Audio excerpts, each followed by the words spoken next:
6 pelaku curanmor yang diamankan di Polsek Ilir Barat 2 Palembang merupakan para pelaku yang kerap mencuri motor yang tengah diparkir pemiliknya. Dengan modal kunci letter T dan senjata tajam jenis pisau berhasil diringkus oleh petugas kepolisian dalam kurun waktu 1 minggu. Keenam pelaku curanmor yaitu tersangka CD, RL, AD, NV, IS, serta SD. Kapolsek IB2 Kompol Milwani menjelaskan, para pelaku ditangkap ketika akan beraksi.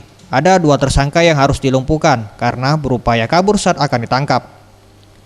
Berbagai modus yang digunakan para tersangka ini saat beraksi. Ada yang menggunakan kunci T, mengancam korban, dan ada pula yang berkeliling mencari motor yang kuncinya masih tercantol di kunci kontak.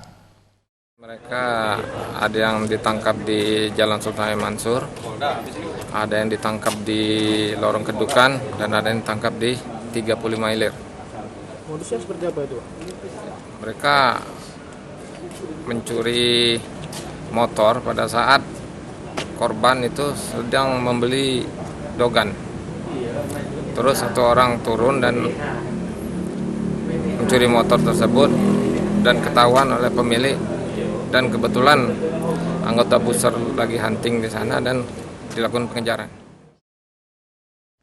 Tim Liputan Sriwijaya TV.